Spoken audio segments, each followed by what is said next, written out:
وہ اتنا ہی خدا کا بندہ بن سکتا ہے، اور جو جتنا آقا کی بندگی کے دائرے سے، غلامی کے دائرے سے دور ہوتا چلا جاتا ہے، سمجھو خدا اس کو اتنا ہی اپنی بندگی کے دائرے سے دلا۔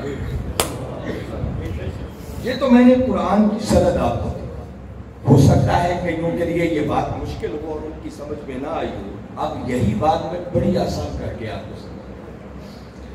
دیکھیے اللہ کی عبادت کے لیے مختلف عمل ہے، اور باری تعالیٰ تو سمپلی کہہ رہے ہیں کہ بندے تیرے پیدا کیے جانے کا مقصد ہی تب پورا ہوگا جب تیری پوری کی پوری زندگی سراپا عبادت۔ ان پوری زندگی کے اعمال میں سے میں صرف ایک عمل کی مثال لے کے آج کی بات سمجھ۔ کلمہ پڑھ لینے کے بعد جو دین اسلام کا پہلا رکن ہے، پہلا پلر ہے، وہ ہے نماز کا قائم۔ اور نماز اللہ کی ایک ایسی عبادت ہے کہ جو اللہ کے سوا کسی اور کے لیے ہو سکتی ہے، نہیں ہو سکتی۔ سجدہ کسی اور کو ہو سکتا ہے، معبود فقط ایک ہے، اور اسی کے لیے نماز پڑھی جاتی ہے، اسی کو سجدہ کیا جا سکتا ہے۔ اب وہ نماز جو نماز صرف اللہ کی عبادت ہے، جس میں کسی اور غیر کی شرکت گوارا، آئیے آج اس نماز کی تھوڑی سی حقیقت آپ کو۔ اگر آپ قرآن پاک کا مطالعہ کریں، اللہ رب العزت نے جس کثرت کے ساتھ بار بار قرآن پاک کے اندر نماز قائم کرنے کا حکم دیا ہے، شاید کوئی اور کام کرنے کا حکم نہیں۔ اس نے بار بار الفاظ بدل کر مختلف پیرائے میں، مختلف انداز میں اس نماز کو قائم کرنے کا حکم۔ مگر حیرت کی بات یہ ہے کہ باری تعالیٰ نے بار بار قرآن پاک کے اندر نماز قائم کرنے کا حکم تو دیا، مگر اس نے نماز پڑھنے کا طریقہ کوئی نہیں بتایا۔ بڑی دلچسپ بات اور حیرت کی، خوشگوار حیرت کی بات ہوتی ہے۔ آپ جائیے، میں ذمہ داری سے کہہ رہا ہوں، اہل علم لوگ بیٹھے ہیں، پورے قرآن پاک کو پڑھ لیں۔ ہم کتنی نمازیں پڑھتے ہیں؟ 5۔ سب سے پہلے فجر کی نماز۔ فجر کی نماز کی کتنی رکھتے ہیں؟ کیا کیا ہے؟ 2 سنت اور 2۔ چاہیے سارے قرآن کو پڑھ لیں، قرآن میں کہیں نہیں لکھا ہوا کہ فجر کی نماز کی 4 رکعتیں ہوں گی، 2 سنتیں ہوں گی اور 2 فرض۔ ظہر کی نماز کی 12 رکعتیں ہیں، قرآن میں کہیں نہیں لکھا کہ ظہر کی نماز کی 12 رکعتیں ہیں اور 4 سنتیں ہوں گی، 4 فرض ہوں گے، 2 سنتیں ہوں گی، 2 نفل ہوں گے۔ الغرض 5 نمازوں کی رکعتوں کا بیان قرآن میں آپ کو نہیں پائیں۔ آپ جب نماز پڑھتے ہیں تو نماز پڑھتے ہوئے پہلے نیت کرتے ہیں اور کہتے ہیں اللہ اکبر، تکبیر تحریمہ، پھر اس کے بعد ثنا پڑھتے ہیں، پھر فاتحہ پڑھتے ہیں، پھر کوئی اور سورت بھی لاتے ہیں، پھر رکوع کرتے ہیں، اس کے بعد 2 سجدے۔ ہر رکعت میں یہی کچھ کرتے ہیں نا۔ اگر کام یہی کرنے ہیں لیکن یہ آگے پیچھے ہوتا ہے، کوئی بندہ کہے کہ اچھا یہی کام کرنے ہیں تو میں آج سجدے پہلے کر لیتا ہوں، رکوع بعد میں کر لیتا ہوں، نماز ہوگی؟ جی نہیں ہوگی نا۔ اب یہ ترتیب اتنی ضروری ہے کہ اگر یہ آگے پیچھے ہو جائے تو نماز قائم، مگر اللہ نے اس بات کا ذکر قرآن میں۔ ذہن میں ایک خیال آتا ہے کہ باری تعالیٰ تو نے قرآن کے اندر یہ جو اتنی کثرت کے ساتھ بار بار فرمایا نماز قائم کرو، نماز قائم کرو، نماز قائم کرو، ہماری ناقص عقل تو یہ کہتی ہے کہ تیرا ایک بار کہہ دینا بھی ہمارے لیے کافی، سمجھ آ جاتی کہ نماز قائم کرنی ہے، اور بار بار اس حکم کو دہرانے کی بجائے تو قرآن کے اندر نماز پڑھنے کا طریقہ ہی بتا دیتا، صراحت کے ساتھ 5 نمازوں کی رکعتیں بیان کر دیتے، رکھتے کیا کیا ہیں وہ بیان کر دیں۔ اللہ نے کچھ بھی یہ بیان نہیں کیا، بس زور اسی بات پر رہا نماز قائم کرو، نماز قائم کرو، نماز قائم کرو۔ بولا ایسا کیوں؟ اب وہ اس کا جواب دیتا ہے کہ بھئی ایسا اس لیے کہ اگر میں سب کچھ قرآن میں لکھ دیتا تو لوگ خالی قرآن پڑھ کے نماز پڑھ لیتے اور کوئی میرے مصطفیٰ کا محتاج نہ رہتا۔ فرمایا نماز پڑھنے کا حکم میں نے دیا، بار بار دیا، تاکہ نماز کی اہمیت کا پتہ چلے، اور طریقہ اس لیے نہیں بتایا کہ جب پڑھنے کا وقت آئے تو بھاگتے ہوئے در مصطفیٰ کے سواری۔ نعرہ تکبیر، نعرہ رسالت۔ فرمایا اسی در کا تو تمہیں سواری بنانا مقصود ہے۔ اگر سب کچھ ہی قرآن میں لکھ دیتا تو پھر میرے مصطفیٰ کا تو محتاج کوئی نہ رہتا.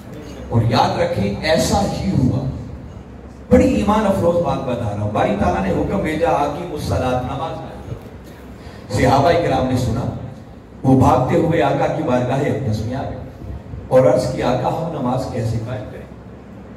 دیکھیے نا، جب صحابہ کرام نے سوال کیا تھا کہ آقا ہم نماز کیسے قائم کریں، تو لاجیکلی اس کا جواب تو یہ بنتا تھا کہ میرے آقا جواب دیتے کہ میرے غلاموں جلدی کیا ہے، انتظار کرو، پہلی وحی آئی ہے، اگلی وحی میں اور قرآن اترنا ابھی باقی ہے، باری تعالیٰ آگے نماز پڑھنے کا طریقہ بھی بتا دیں. مگر آقا نے یہ جواب، کیونکہ خدا بھی جانتا ہے اور اس کا رسول بھی جانتا ہے کہ اب قرآن کے اندر نماز کی تفصیلات بیان نہیں. میرے آقا نے وہی کھڑے کھڑے جو جواب دیا وہ من کی تختیوں پر لکھنے والا ہے. اور میرے آقا نے ان سوال کرنے والوں کو فرمایا صلو کما رأیتمونی اصلی. فرمایا میرے غلاموں اچھا نماز قائم کرنا چاہتے ہو تو پریشان کیوں؟ فرمایا میں جو ہوں بس مجھے دیکھو اور جو جو کرتا تم مجھے دیکھتے ہو بس ویسے ویسے کرتے چلے جاؤ، تمہاری نمازیں ادا ہو. میں بڑی خاص بات کہہ رہا ہوں، وہ نماز جو عبادت کس کی ہے؟ اللہ کی. اس کی روح سمجھانا چاہ رہا ہوں کہ نماز کیا ہے، اس نماز کی حقیقت کو سمجھو. اب صحابہ نے عرض کیا آقا ہم نماز کیسے قائم کریں؟ اور آقا کیا فرما رہے ہیں؟ صلو کما رأیتمونی اصلی. فرمایا میرے غلاموں تم نماز اس طرح پڑھو جس طرح تم مجھے نماز پڑھتے ہوئے دیکھتے. اب یہاں رک کر اگر میں ایک جملہ کہنا چاہوں گا آقا کے اس فرمان پر تو بات سمجھ میں یہ آتی ہے کہ دوستو نماز عبادت خدا کی ہے مگر حقیقت میں ادائیں مصطفیٰ کی. فرمایا مجھے دیکھو بس جو جو کرتا میں دکھائی دیتا ہوں ویسے ویسے کرتے چلے جاؤ، تمہاری نمازیں ادا ہوتی چلی جائے. تو نماز عبادت خدا کی ہے مگر ادائیں کمری والے. یہی وجہ ہے نا، وہ کسی نے کیا خوب کہا ہے کہ مجھے کیا خبر تھی نماز کی، مجھے کیا خبر تھی رکوع کی، مجھے ہوش کب تھا سجود کا، تیرے نقش پا کی تلاش تھی جو میں جھک رہا تھا نماز. نماز تو نام ہی کمری والے آقا کی قدموں کی تلاش ہے. مگر یہاں رک کر آپ کو ایک اور بڑی ایمان افروز بات بتانا چاہ رہا ہوں.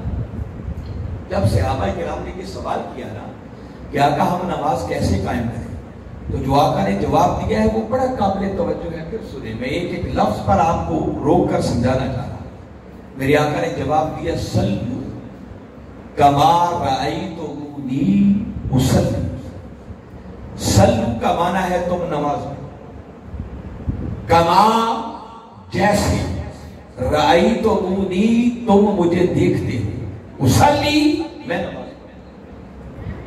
فرمایا میرے غلاموں تم نماز اس طرح پڑھو جس طرح تم مجھے نماز پڑھتے ہوئے دیکھتے ہو.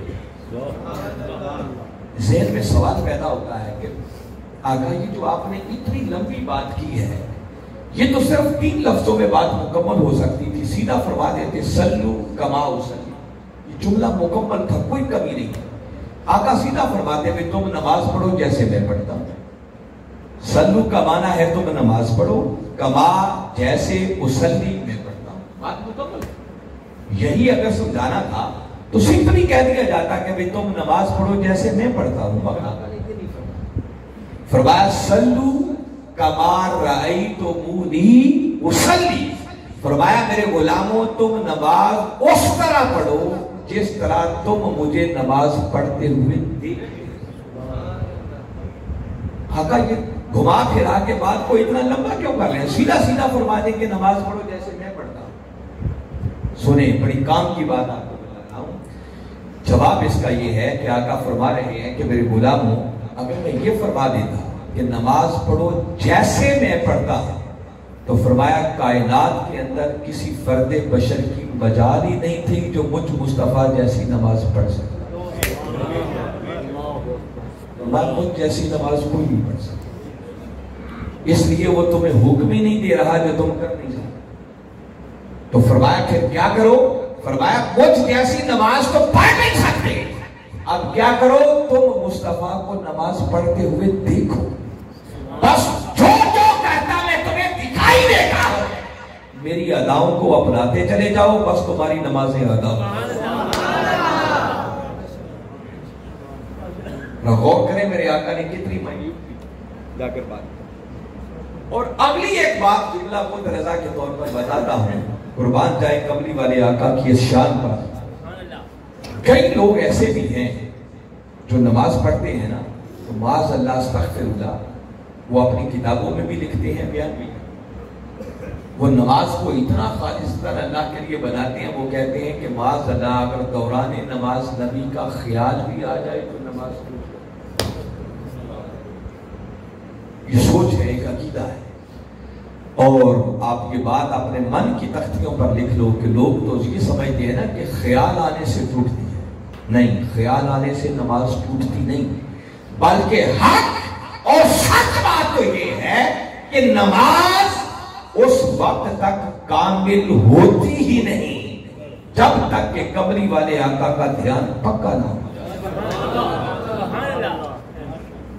میں اس کو ایک سبجیکٹ کے طور پر نہیں لے رہا، میں نے پہلے کہا ہے ایسے جملہ مترضا کے طور پر بات آ گئی تو میں کوئی لمبے چوڑے دلائل نہیں، موضوع کے طور پر نہیں، جو حدیث مبارکہ پڑھ رہا تھا اسی حدیث کو آپ کے ذہنوں میں فریش کرنا چاہتا ہوں۔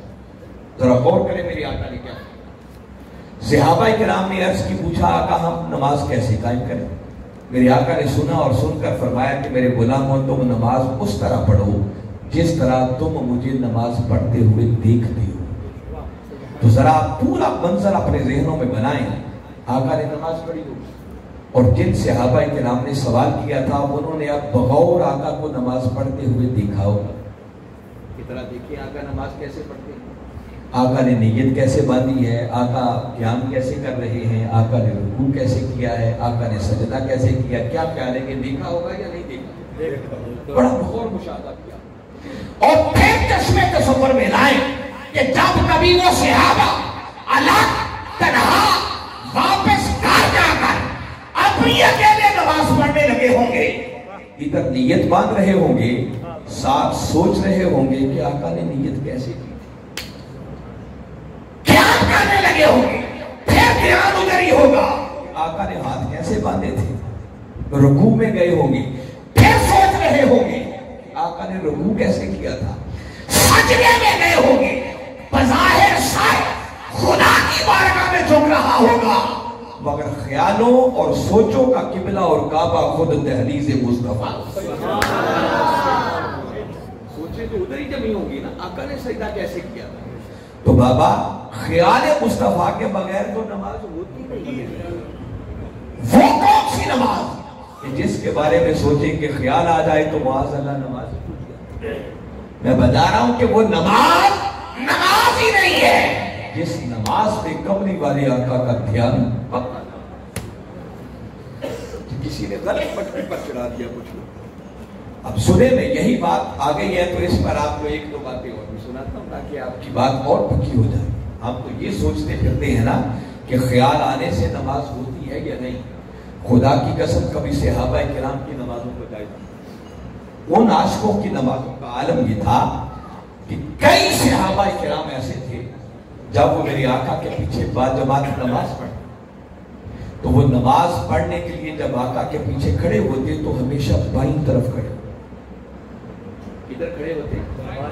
بائیں طرف آتے بھی پہلے، اور جو امام کے بائیں طرف والی جگہ ہوتی اس میں قبضہ کر کے بیٹھتے۔ ایک دن کسی نے ان سے پوچھا کہ بھائی آتے بھی تم پہلے اور ہمیشہ کھڑے بھی بائیں طرف ہوتے، حالانکہ زیادہ ثواب تو امام کے دائیں طرف کھڑے ہونے۔ یہ مسئلہ تو آپ بھی جانتے ہیں نا کہ امام کے دائیں طرف کھڑے ہوں تو ثواب، تو بھائی وہ تو صحابہ کرام تھے، کیا ان کو اس مسئلے کا پتہ نہیں ہو؟ جانتے؟ جب ان سے پوچھا بھائی زیادہ ثواب تو دائیں طرف کھڑے میں ہونے میں ہے تو تم بائیں طرف کھڑے کیوں ہو؟ قربان جائے ان عاشقوں کے جواب پر، وہ جواب دیتے ہیں کہ بھائی ثواب ثبوت کے چکر میں ہم کوئی نہیں، وہ جس کو جی چاہے ثواب لے جائے، ہم تو بائیں طرف اس لیے کھڑے ہوتے ہیں اگر ہم دائیں طرف کھڑے ہو جائیں اللہ اکبر کہہ کے نیت بن جائے گی تو پوری نماز میں آقا کا بددعا بکھڑا تو نظر ہی کوئی. اور اگر ہم دائیں طرف ہوئے تو آقا پہلے دائیں طرف سلام پھیریں گے. جب دائیں طرف سلام پھیریں گے, ہم بھی دائیں طرف تھے, ہمارے چہرے بھی دائیں طرف, آقا کا چہرہ بھی ادھر سے دائیں طرف, تو یار کے مکھڑے پہ نظر تو پھر بھی نہ بھولو. کہتے ہیں ہم بائیں طرف اس لیے کھڑے ہوتے ہیں کہ جب آقا پلٹ کر بائیں طرف سلام پھیریں گے تو ہمارے چہرے ابھی دائیں طرف ہی ہوں گے. آقا پلٹ کے جیسے ہی بائیں دیکھیں گے تو یار کے مکھڑے پہ پہلی نظر ہماری. کیا محبت, کیا عشق ہے اور عاشق, جو نماز میں اتنی جدائی بھی برداشت نہیں کر سکتے. اور کئی عاشق تو اس سے بھی آگے گزر جاتے ہیں. وہ کہتے ہیں اچھا تم بائیں طرف کھڑے ہوتے ہو کہ یار کے مکھڑے پہ پہلی نظر تمہاری پڑے گی. وہ کیا کرتے, ان کو جہاں جگہ ملتی وہیں کھڑے ہو جاتے, ادھر آقا اللہ اکبر کہہ کے نیت باندھتے. اور کئی غلام ایسے تھے جو پوری نماز میں اپنا رخ پھیر کے کملی والے آقا کے مکھڑے بھی کرتے. کہاں ہماری نمازیں کہ ہم ابھی اس سوال سے نہیں نکلے کہ نبی کا خیال آنے سے نماز ہوتی ہے یا نہیں ہوتی, اور کہاں ان صحابہ کرام کی نمازیں کہ جن کے عشق کا عالم یہ تھا کہ دوران نماز بھی وہ کملی والے آقا کے مکھڑے کو کرتے. اب اگر یہ بات پھر کسی کے ذہن کو ڈسٹرب کرے کہ میں نے یہ بات کی ہے, اس پر کوئی سند دلیل, تو ایک ایمان افروز مارکا, غزوہ بدر, حق و باطل کا پہلا مارکا. اور یہ وہ مارکا تھا جس میں اللہ رب العزت نے اپنے محبوب کے غلاموں کی مدد کے لیے باقاعدہ آسمانوں سے فرشتے بھیجے. فرشتے آسمانوں سے وہ اقبال کا شعر ہے کہ فضائے بدر پیدا کر فرشتے تیری نصرت کو اتر سکتے ہیں گردن سے کتار اندر کتار. اگر بدر میں اتر سکتے ہیں تو اقبال کہتا ہے تم بدر کی فضا پیدا تو کرو, اللہ آج بھی فرشتے بھی, جس کا مطلب کہ بدر میں باقاعدہ ملائکہ آئے. اور یہ صرف اقبال کے شعر کی بات نہیں ہے, یہ بات قرآن پاک میں بھی لکھی ہے اور احادیث کی کتابیں تو بھری پڑی, باقاعدہ باری تعالیٰ نے فرشتے. آپ کبھی سورہ آل عمران کو پڑھیں, سورہ انفال کو پڑھیں, بڑی تفصیل کے ساتھ ان فرشتوں کے آنے کا آپ کو ذکر ہے. اور اتنی محققہ بات ہے کہ جس میں کسی شک کی گنجائش نہیں ہے. تاہم میں ان تفصیلات میں نہیں جا رہا, بات لمبی ہو جائے گی. جب مسلمانوں نے جیت, کافر بھاگنے پر مجبور, جب کافر بھاگ گئے اور جنگ مسلمانوں نے جیت لی, تو اسی میدان بدر کے اندر میرے آقا نے صحابہ کرام کے ساتھ مل کر با جماعت عصر کی نماز, جس جگہ نماز پڑھی گئی تھی آج وہاں مسجد بنی. جو بدر میں جاتے ہیں لوگ وہاں اس مسجد کے اندر نماز. تو میں عرض یہ کر رہا ہوں کہ جب آقا امامت کے مصلی پر کھڑے تھے, پیچھے صحابہ کرام نے صفیں بنائی ہوئی تھی, تو دوران نماز امامت کے مصلی پر کھڑے کھڑے اچانک میرے آقا مسکرا پڑے, تبسم فرما, زور زور سے نہیں ہنسے, بس چہرے کی کیفیت بدلی. جب نماز مکمل ہو گئی, سلام پھر گیا, تو صحابہ کرام جو پیچھے نماز پڑھ رہے تھے عرض کرنے لگے کہ آقا ذرا ارشاد فرمائیں, آج اب دوران نماز مسکرائے کیوں گے؟ آج کے اس میلاد کے جلسے میں آنے والوں میں آپ سے سوال پوچھتا ہوں, اگر آپ امام کے پیچھے باجماعت نماز پڑھ رہی ہو, نیت بنی ہوئی ہو, حالت قیام میں, تو آپ کے دھیان اور آپ کی نظریں کہاں ہوں گی؟ سجدے کی جگہ پر. کہاں ہوں گی؟ اور ایسے میں اگر امامت کے مصلی پر امام کھڑا کھڑا مسکرا پڑے, پچھلوں کو نظر آئے گا امام کیا کر رہا ہے؟ جی شاید یہاں کے رہنے والوں کی نگاہیں تیز ہوں, دیکھ لیتے جی, آتا ہے نظر امام کیا کر رہا ہے.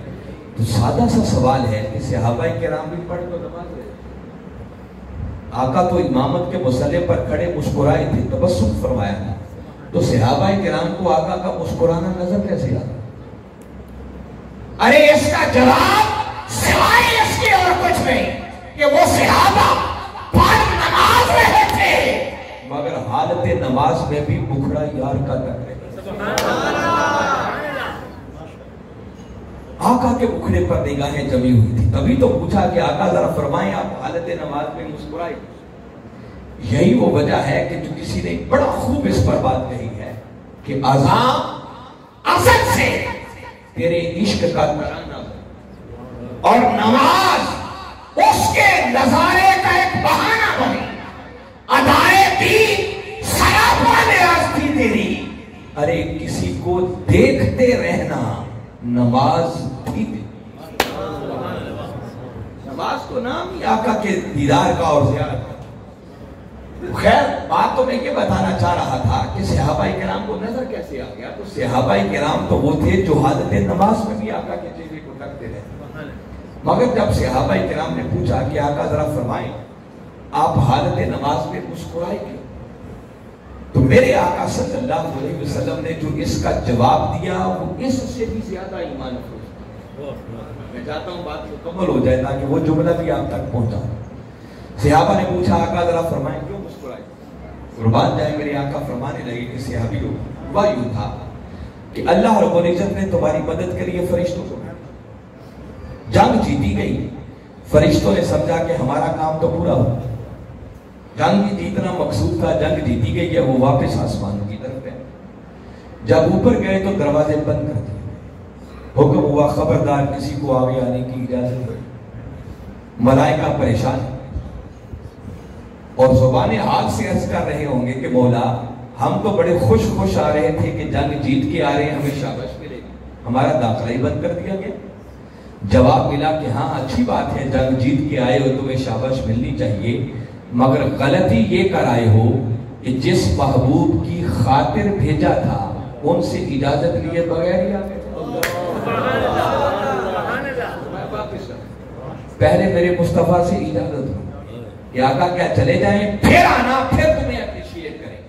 تو آقا فرماتے ہیں کہ اب سارے ملائکہ جبریل امین علیہ السلام کی قیادت میں صفے بنا کے کھڑے تھے اور جبریل عرض کر رہے تھے کہ آقا کیا اجازت ہے ہم واپس چلے جائیں.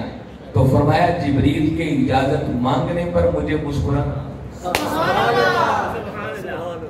جبریل کے اجازت مانگنے پر مجھے مسکرانا.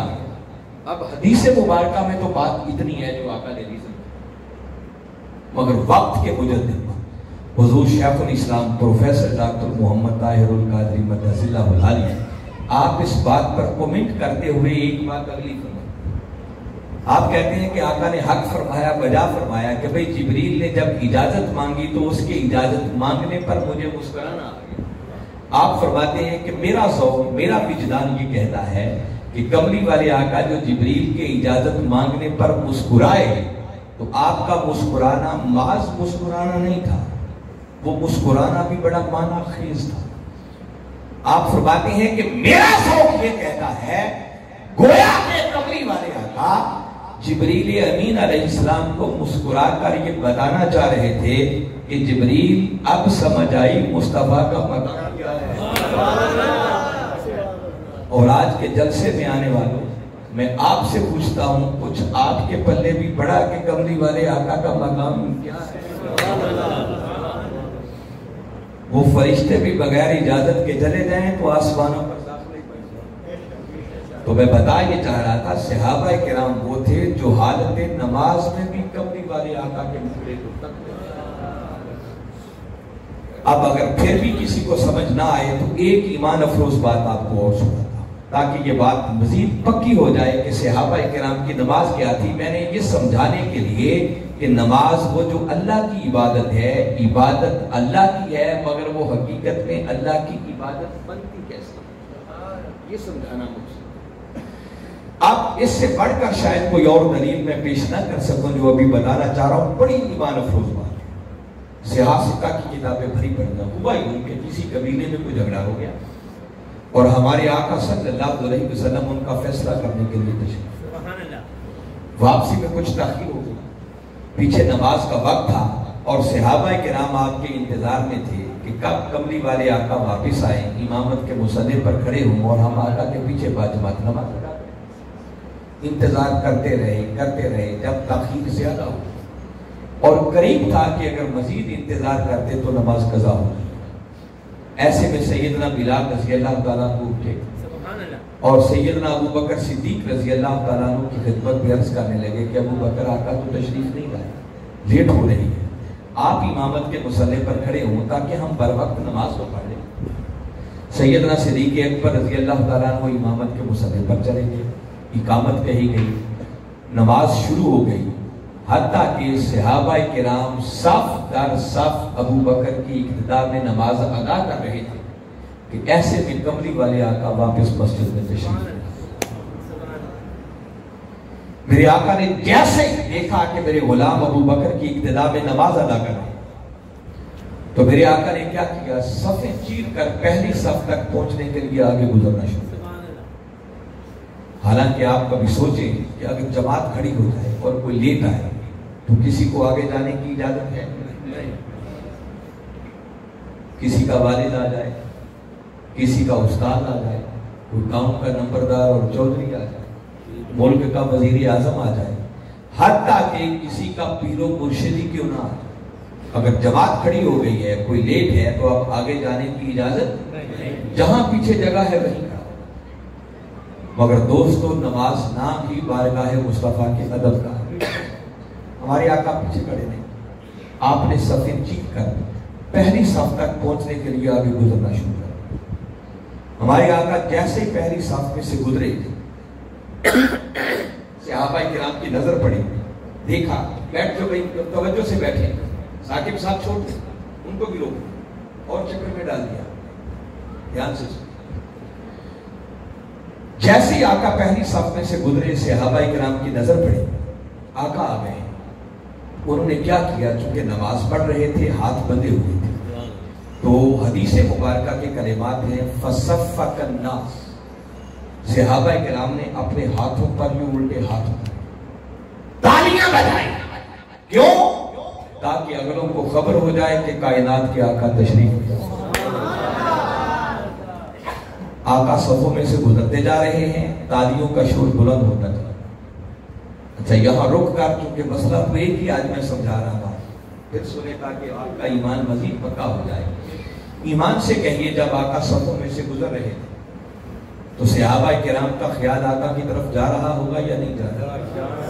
جی جا رہا تھا نا۔ ارے ان کا تو خالی اپنا دھیان ہی نہیں جا رہا تھا، وہ تو تالیاں بجا بجا کر اگلوں کو بھی متوجہ کر رہے تھے کہ ہوشیار ہو جاؤ، امام الانبیاء تشریف لائے۔ مگر کسی کی نماز کو کوئی فرق نہیں پڑا۔ وہ تو معلوم نہیں ہے وہاں ادب کا عالم کیا ہوگا، جب آقا گزر رہے ہوں گے، کوئی دائیں ہٹ رہا ہوگا، کوئی بائیں ہٹ رہا ہوگا، آقا گزرتے جا رہے ہیں، صفیں پھر اسی طرح بنتی چلی جا رہی، مگر کسی کی نماز کو کوئی فرق نہیں۔ کوئی نماز جو اللہ کی عبادت ہے وہ سمجھانا چاہ رہا ہوں نماز کے۔ یہ تو تھا مقتدیوں کا حال۔ اب امامت کے مصلی پر کھڑے تھے سیدنا صدیق اکبر رضی اللہ عنہ۔ جب تالیاں بجی، زیادہ زور سے تالیاں بجی، ابو بکر نے، راوی نے خود حدیث مبارکہ بیان کرتے ہوئے روک کر کے آگے ایک جملہ بیان کہتے ہیں کہ جو امامت کے مصلی پر سیدنا صدیق اکبر کھڑے تھے، یہ وہ ابو بکر ہیں کہ جب نماز پڑھتے تھے تو یکسوئی کا عالم یہ ہوتا کہ ان کی توجہ کبھی دائیں بائیں اس کمال یکسوئی سے نماز پڑھتے، مگر ابو بکر کہتے ہیں کہ اس دن تالیاں اتنی بجیں کہ میں جو امامت کے مصلی پر کھڑا تھا تو سوچنے پہ مجبور ہو گیا کہ کہیں مجھ سے کوئی غلطی تو نہیں ہوگی۔ صحابہ کرام کس بات پہ متوجہ کرتے ہیں؟ پہلی رکعت تھی، ابھی جسٹ سورہ فاتحہ مکمل ہوئی تھی، کوئی غلطی ہوتی تو سمجھ میں آتی، جب کوئی غلطی سمجھ میں نہ آئی تو ابو بکر کہتے ہیں کہ دل سے آواز نکلی کہ ابو بکر سوائے یار کی آمد کے کوئی اور سبب نہیں ہو سکتا، کہیں آقا تشریف نہ لے آئے، جائیے حدیث کو پڑھیے۔ بس ادھر خیال آیا، ابو بکر جو امامت کے مصلی پر کھڑے ہو کر نماز پڑھا رہے تھے، ابو بکر نے مصلی پہ کھڑے کھڑے یوں چہرہ پلٹ کے دیکھا کہ کہیں حضور تو نہیں آ رہے۔ یہ نماز کی کیفیت، صحابہ کی نماز کیا؟ ابو بکر نے جیسے ہی پلٹ کر دیکھا تو تب تک میرے آقا پہلی صف تک تشریف لا۔ ابو بکر نے جیسے ہی آقا کو پہلی صف میں موجود پایا، ابو بکر نے امامت کا مسئلہ چھوڑ دیا، پچھلے قدموں واپس۔ جیسے پیچھے ہٹنے لگے، اب آقا پہلی صف میں پہنچ چکے تھے، میرے آقا نے دیکھا کہ ابو بکر مصلی چھوڑ کے پیچھے آنے لگے تو فَأَشَارَتْ إِلَيْهِ، یہ حدیث مبارکہ کے کلمات ہیں، میرے آقا نے وہیں پیچھے مصلی پر کھڑے کھڑے ابو بکر کو یوں اشارہ کیا، اور اشارہ کرنے کا مطلب یہ تھا کہ ابو بکر مصلی نہ چھوڑ، یہیں کھڑا رہے، آج میں نبیوں کا امام بھی تیرے پیچھے ہی نماز ادا قربان جائے ابو بکر کے مقدر پر کے لیے آقا یہ ابو بکر نے اتنا اشارہ جو دیکھا تو وہیں مصلی پر کھڑے کھڑے اللہ کی حمد بیان۔ حمد کا مطلب شکرانے کے کلمات کہے کہ مولا تیرا شکر ہے، تیرے محبوب نے اس قابل سمجھا کہ مجھے مصلی پر کھڑے رہنے کا موقع دیا۔ مگر اتنی بات کر کے وہ کھڑے پھر بھی نہیں، مصلی چھوڑ دیا، پچھلی صف میں میرے آقا امامت کے مصلی پر جماعت کرائی، نماز پڑھائی۔ جب نماز مکمل ہو گئی تو میرے آقا نے ابو بکر سے ایک سوال پوچھا، وہیں بیٹھے بیٹھے سارے مقتدی بھی وہیں سے صحابہ کرام ہے، اور آقا نے ابو بکر سے پوچھا کہ ابو بکر بتا، جب میں نے تمہیں حکم دیا تھا کہ امامت کا مصلی نہ چھوڑ، یہیں کھڑے رہنا، تو بتا میرے حکم کے باوجود بھی تو نے امامت کا مصلی کیوں چھوڑا؟ حدیث مبارکہ کے کلمات ہیں، آقا فرمانے لگے ما منع ان تثبت اس امرتک، ابو بکر بتا جب میرا امر تھا، میرا حکم تھا کہ ثابت قدم رہنا، تو بتا میرے حکم کے باوجود بھی تو نے امامت کا مصلی کیوں چھوڑا؟ یہ سوال کر دیا میرے آقا نے۔ جواب بتاتا ہوں کہ ابو بکر نے جواب کیا عرض کیا، مگر اس سے پہلے حضور شیخ الاسلام نے اس پر تبصرہ کرتے ہوئے ایک بڑی ایمان افروز بات، اور آپ فرماتے ہیں کہ میرے آقا صلی اللہ علیہ وسلم نے یہ جو ابو بکر سے سوال پوچھا کہ ابو بکر بتا میرے حکم کے باوجود بھی تو نے مصلی کیوں چھوڑا، تو کیا آقا کو خبر نہیں تھی کہ ابو بکر نے مصلی کیوں چھوڑا؟ کیا خیال ہے آپ؟ جی، اور یہ کوئی علم غیب کا مسئلہ نہیں ہے، ہمارا عقیدہ تو یہ ہے نا کہ آقا تو سینوں میں چھپی ہوئی نیتوں کو بھی جانتے ہیں، تو یہ تو بابا بڑا سادہ سا معاملہ۔ دیکھیں نا 14 صدیاں بیت گئی، خالی حدیث مبارکہ پڑھیں تو اتنی سمجھ تو ہمیں بھی آتی ہے کہ ابو بکر نے مصلی چھوڑا تھا تو آقا کے ادب کی وجہ سے چھوڑا، تو کیا باز اللہ میرے آقا کو اتنی سمجھ بھی نہیں تھی؟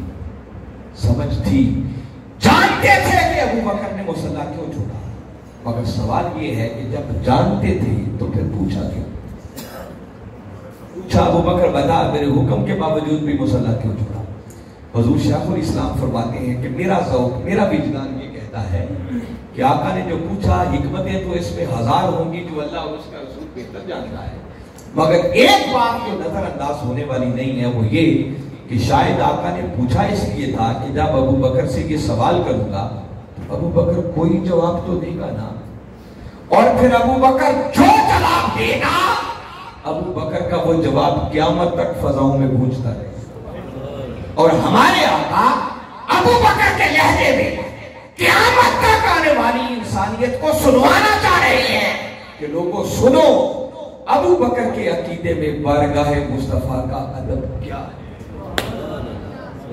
پوچھا ابو بکر بتا میرے حکم کے باوجود بھی تو نے مصلی کیوں چھوڑا؟ قربان جائیں اس پروانہ چراغ مستحوی کے جواب، رنگت کے ساتھ روح کے قدموں سے لپٹ کے عرض کرنے لگے ما کان لابن ابی قحافہ ان یصلی وبین یدی رسول اللہ، عرض کرنے لگے آقا آپ کا حکم سر آنکھوں پر، لیکن ابو قحافہ کے بچڑے ابو بکر کی مجال کہاں کہ حضور پیچھے کھڑے ہوں اور وہ آگے کھڑا ہو۔ یہ جواب ہے جو سیدنا صدیق اکبر رضی اللہ تعالیٰ عنہ۔ اب حاضرین مکرم حدیث مبارکہ کا مضمون تو یہاں تک میں روک رہا ہوں، مگر یہاں رک کر اب آپ کو لبے لباب اور نچوڑ دینا چاہ رہا ہوں جو آج کی پوری گفتگو کا ہے۔ دیکھیے نماز ہے، نماز بھی باجماعت، اور امامت کے مصلی پر کھڑے ہیں سیدنا صدیق اکبر رضی اللہ عنہ۔ ایسے میں پچھلے سے پیچھے سے آگا تشریف لے۔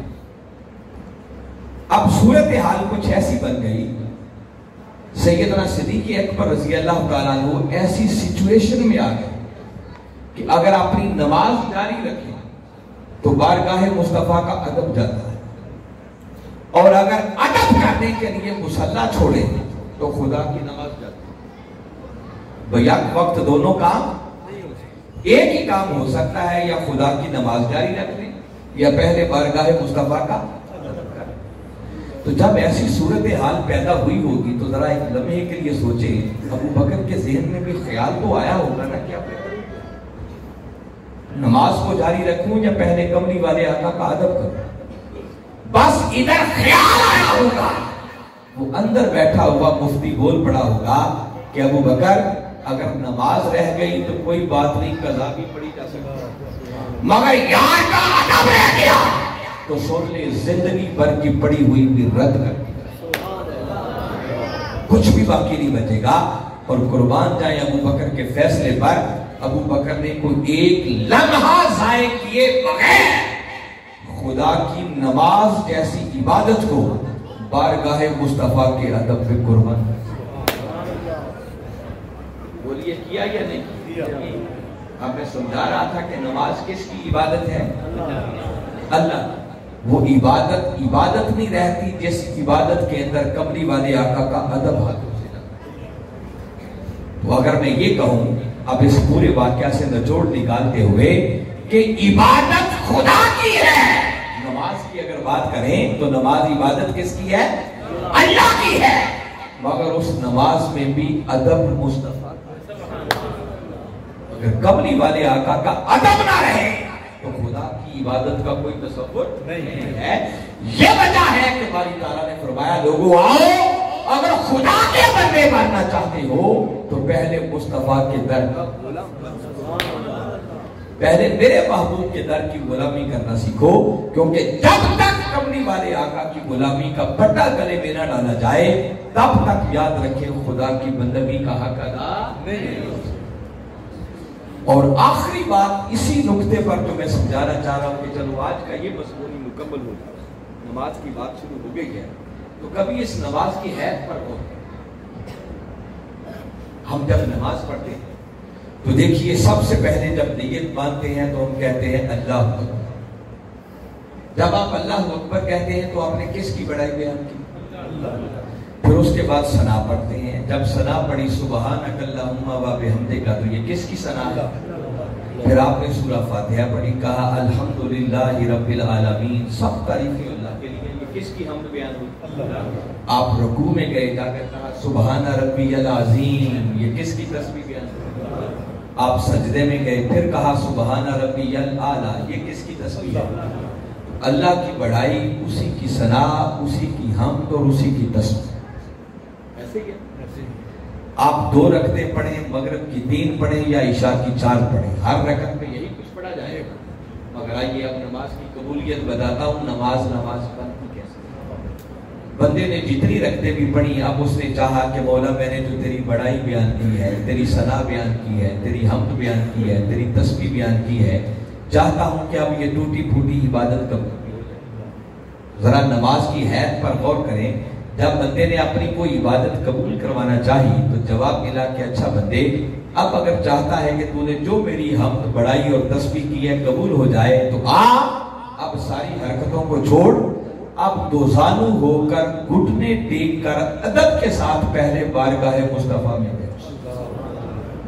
باری تعالیٰ نے بڑے ادب سے بٹھا لیا اور بٹھا کر آج اسے فرمایا، اب نماز کے اندر یہ حقیقت ہے جس کا کوئی انکار نہیں کر سکتا، فرمایا بندے اب ادب سے دوزانو ہو کر ذرا دھیان کر میرے مصطفیٰ کی طرف اور اپنی زبان سے کہہ السلام علیکہ ایھا النبی، اے نبی تجھے سلام۔ سلام کرتے ہیں یا نہیں کرتے؟ جی دیکھیں نا، آپ نماز پڑھ رہے ہو، کوئی قریب سے آپ کے گزر رہا ہو، آپ اس کو سلام کر سکتے ہیں؟ سلام کیا نہیں، نماز گئی۔ اچھا سلام کرنا تو بڑی دور کی بات ہے، اگر وہ جاتا ہوا شخص آپ کو سلام کر دے جواب دے سکتے ہیں؟ جواب دیا تب بھی نماز۔ اور نماز کو ذرا غور کریں، نماز خدا کی عبادت ہے، مگر وہ خدا کی عبادت مکمل نہیں ہوتی جب تک اس نماز میں پہلے مصطفیٰ کو سلام ہوتی ہے نماز۔ پھر اس کے بعد اگلی قابل غور بات یاد رکھیں، یہ مسئلہ آپ کو فقہی مسئلہ بتا رہا ہوں، یہ جو ہم تشہد پڑھتے ہیں التحیات للہ والصلوات کے بعد، یہاں سے لے کر عبدہ و رسولہ تک پڑھنا یہ واجب ہے. کیا ہے؟ اور واجب کا مسئلہ یہ ہے کہ اگر کوئی واجب رہ جائے تو اس کے ازالے کی دو ہی صورتیں ہیں. کیا؟ یا تو سجدہ صاحب کریں، اور اگر سجدہ صاحب کرنا بھول گئے، آپ نے نماز مکمل کر دی، سلام پھیر دیا، تو آپ کی نماز ہوئی، ساری نماز دوبارہ. اس کا مطلب یہ ہے کہ اگر کوئی دوران نماز کملی والے آقا کو سلام کرنا بھول جائے، آگے نکل جائے، نماز ختم کر دے، تو اس کی نماز اللہ کی بارگاہ میں قبول نہیں. وہ کہتا ہے بندے نماز نہیں ہو سکتی جب تک میرے مصطفیٰ کو سلام نہ کرے. اچھا مولا ساری تو نہیں پڑھ سکتا، کوئی اس کے ازالے کی دوسری صورت بھی ہے؟ فرمایا ہاں دوسری صورت ہے سجدہ صاحب. مولا سجدہ صاحب کیسے ہوگا؟ فرمایا آسان طریقہ ہے، عبدہ و رسولہ تک پڑھ کے ایک طرف سلام دے، دو سجدے کر، اور دو سجدے کر کے پھر کہاں سے پڑھنا شروع کر؟ بولو التحیات للہ والصلوات والطیبات. جب یہ پھر پڑھیں گے تو آگے پھر آ جائے گا السلام علیکہ ایھا النبی. قربان جائیں مولا اور اس کے مصطفیٰ نے نماز کیسی بنائی ہے، وہ آگے چلنے ہی نہیں دیتا. وہ کہتا ہے جب تک میرے مصطفیٰ کو سلام نہیں کرے گا تیری نماز عبادت کا دروازے نماز مکمل ہی نہیں ہوتی. وہ آپ کی بندگی، وہ آپ کی صلاح، وہ آپ کی جو اللہ کی بڑائی بیان کی تھی وہ قبول نہیں ہوگی جب تک کہ پہلے بارگاہ مصطفیٰ میں سلام. اب بندے سے کوئی اور غلطی نماز میں ہوگی، کوئی واجب ترک ہو گیا، نماز کے کتنے واجبات ہیں، وہ فرض میں تاخیر ہو گئی. اب اس کی ازالے کی صورت بھی یہ کی ہے کہ سجدہ صاحب سے. سجدہ صاحب کیسے کرتے ہیں؟ اتحیات پڑھ رہے تھے، پڑھتے پڑھتے عبدہ و رسولہ تک پہنچے، پھر سلام پھیرے، دو سجدے کریں، پھر اتحیات سے شروع کریں، پھر سلام پڑھے.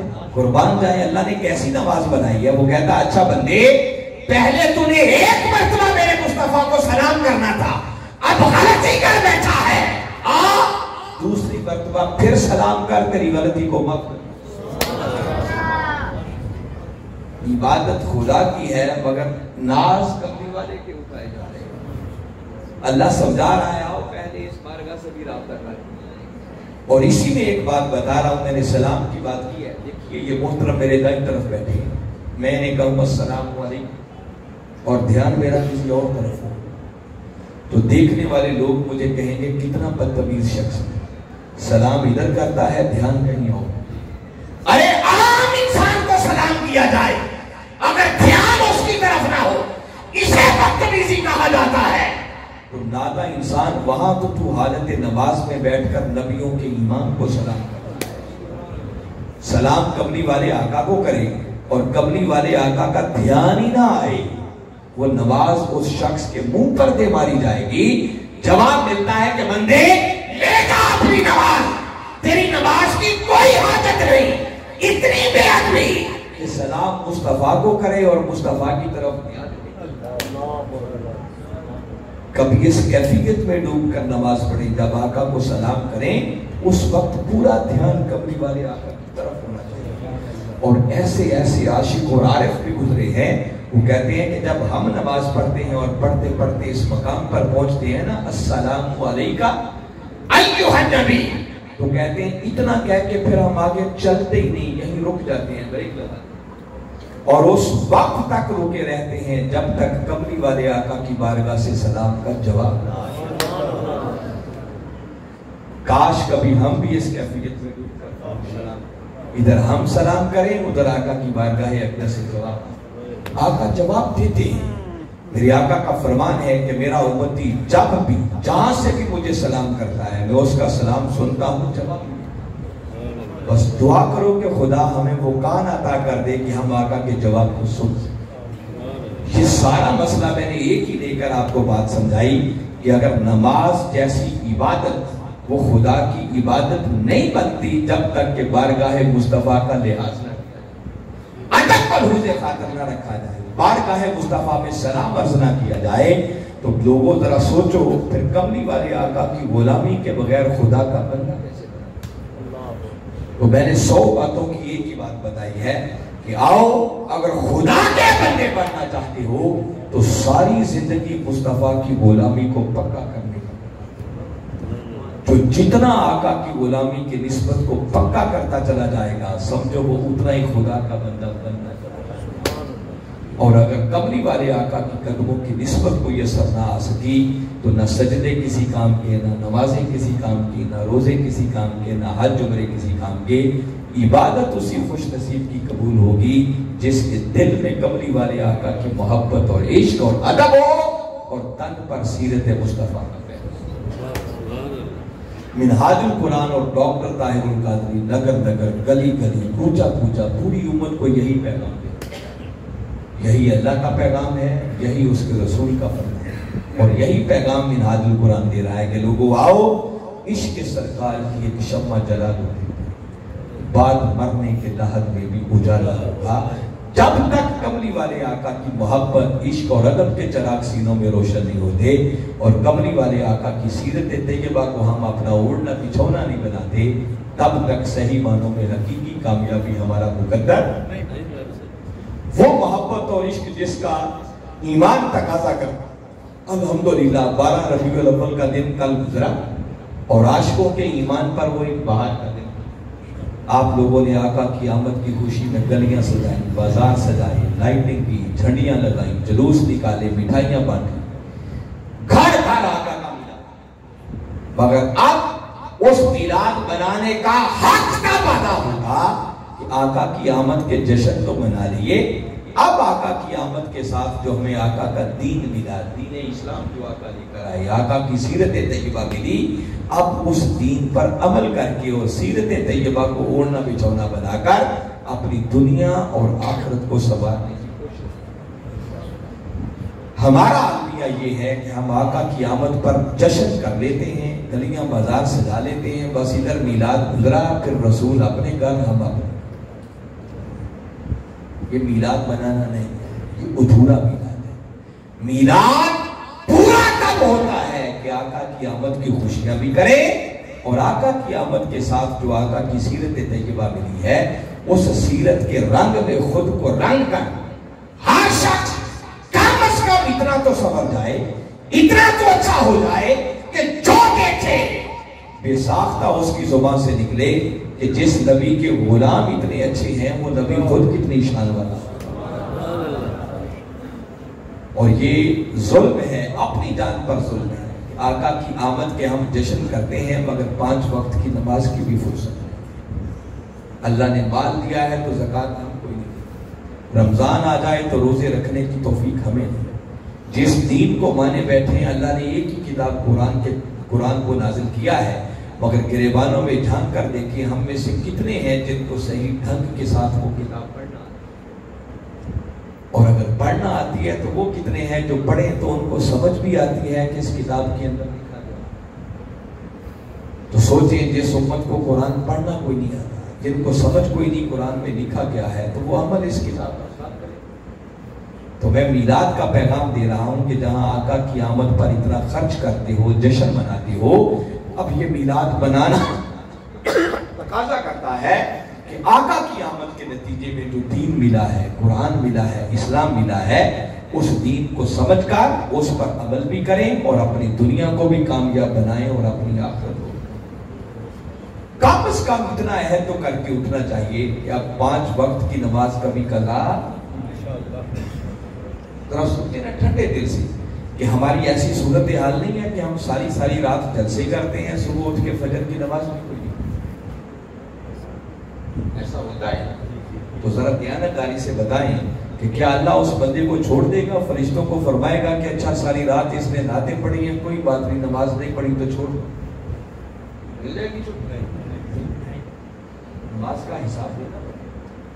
یہ جو ہم نے تصور بنا لیا ہے نا کہ بس نمازیں بھی کوئی نہیں پڑھنی، زکوٰۃ ہم نے کوئی نہیں دینی، روزے ہم نے کوئی نہیں رکھے، والدین کا ادب ہم نہ کریں، رشتہ داروں کے حقوق ہم ادا نہ کریں، جھوٹ ہم بولیں، کم ہم تولیں، لڑائی جھگڑا دنگا فساد سارا سال جو کچھ ہوا کر گزرے، بس سال کے بعد ربیع الاول آیا، میلاد کا ایک جلسہ کیا اور سوچا اب بیڑا ہی پار۔ یہ کسی نے غلط بتا، ایسے بیڑا پار نہیں۔ میلاد یہ نہیں سمجھاتا کہ باقی کوئی کام کرنے کی اجازت، میلاد منانا در حقیقت آقا سے محبت اور عشق کا اظہار کرنا، اور وہ کیسا عاشق ہے جس کو اس محبوب کی سنتوں پر عمل کرنے کی طرف دیا۔ آقا کے لائے ہوئے دین کی فکر ہی کوئی، آقا کیا فرما کے گئے اس سے تعلق کوئی، بس آقا کی آمد کے جشن منا لو، دھوم مچا دو، ساری دنیا کو بتا دو آقا آ گئے، بھئی کیوں آئے، اس بات سے ہمیں فکر ہی کرتے کوئی۔ سن لیں، منہاج القرآن کا پیغام یہ ہے کہ آپ کا میلاد پورا تب ہوگا کہ آقا کی آمد کے جشن بھی کریں، اور آقا کی آمد کے نتیجے میں جو دین ملا ہے اس دین پر عمل بھی کریں، اور خود کو اتنا سنوار لیں کہ جو دیکھیں بس بے ساختہ بول اٹھے کہ جس نبی کے غلام اتنے اچھے ہیں وہ نبی خود کتنی شاید۔ میں امید کرتا ہوں کہ آج کے اس جلسے کی